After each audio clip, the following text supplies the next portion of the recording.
आता एक महत्त्वाची बातमी प्रसिद्ध तबलावादक उस्ताद झाकीर हुसेन यांच्या संदर्भातली ही बातमी आहे, पाहूयात। झाकीर हुसेन यांचं निधन झालेलं आहे। प्रसिद्ध तबलावादक झाकीर हुसेन यांच्यावर अमेरिकेमध्ये उपचार सुरू होते। ते 73 वर्षांचे होते। सॅन फ्रान्सिस्कोमधल्या रुग्णालयामध्ये त्यांनी अखेरचा श्वास घेतलेला आहे। मागच्या आठवड्यामध्ये सुद्धा त्यांना रुग्णालयामध्ये दाखल करण्यात आलेलं होतं, मात्र प्रकृती बिघडल्यामुळे त्यांना पुन्हा रुग्णालयामध्ये दाखल केल्यानंतर त्यांची प्राणज्योत मालवलेली आहे। झाकीर हुसेन यांच्यावर अमेरिकेमध्ये उपचार सुरू होते।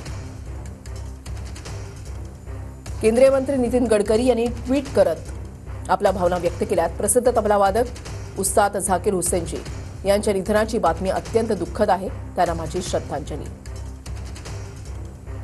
झाकीर हुसेन यांच्या निधनानं देशातील कला संगीत क्षेत्राची कधीही भरून न येणारी हानी झाली आहे। कला क्षेत्रामध्ये त्यांचं अभूतपूर्व योगदान आहे। त्यांनी कलेसाठी केलेलं समर्पण आणि योगदान सदैव स्मरणात राहील।